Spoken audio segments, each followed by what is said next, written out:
Lecture du livre de la Genèse. En ces jours-là, Judas et ses frères, les fils de Jacob, avaient été ramenés devant Joseph. Judas s'approcha de lui et dit : « De grâce, mon Seigneur, permets que ton serviteur t'adresse une parole sans que la colère de mon Seigneur s'enflamme contre ton serviteur.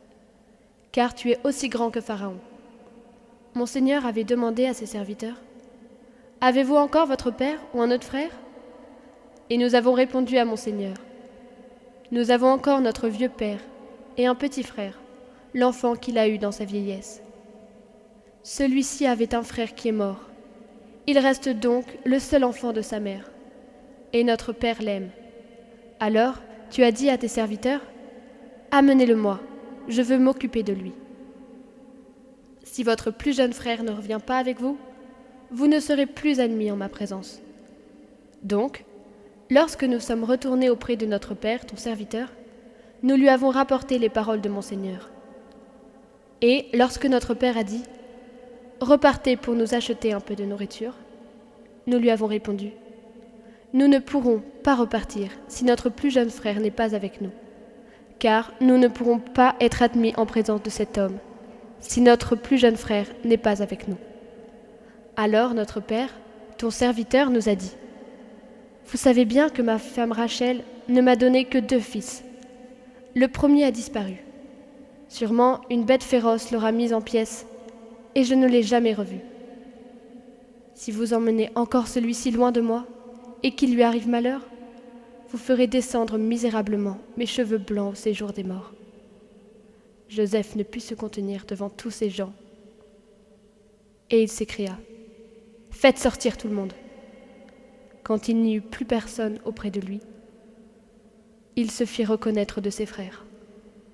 Il pleura si fort que les Égyptiens l'entendirent, et même la maison de Pharaon. Il dit à ses frères : Je suis Joseph. Est-ce que mon père vit encore ? Mais ses frères étaient incapables de lui répondre, tant ils étaient bouleversés de se trouver en face de lui.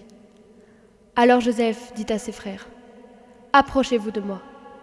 Ils s'approchèrent et il leur dit : Je suis Joseph, votre frère, que vous avez vendu pour qu'il soit emmené en Égypte.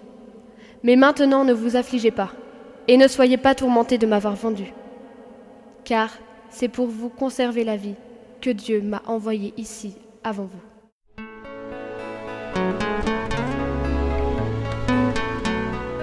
Évangile de Jésus-Christ selon saint Matthieu. En ce temps-là, Jésus disait à ses apôtres : Sur votre route, proclamez que le royaume des cieux est tout proche. Guérissez les malades, ressuscitez les morts, purifiez les lépreux, expulsez les démons. Vous avez reçu gratuitement, donnez gratuitement.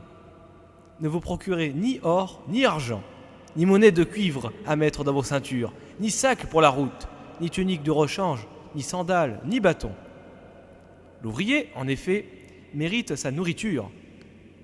Dans chaque ville ou village où vous entrerez, informez-vous pour savoir qui est digne de vous accueillir, et restez là jusqu'à votre départ. En entrant dans la maison, saluez ceux qui l'habitent. Si cette maison en est digne, que votre paix vienne sur elle. Si elle n'en est pas digne, que votre paix retourne vers vous. Si l'on ne vous accueille pas, et si l'on n'écoute pas vos paroles, sortez de cette maison ou de cette ville, et secouez la poussière de vos pieds. Amen, je vous le dis, au jour du jugement, le pays de Sodome et de Gomorrhe sera traité moins sévèrement que cette ville.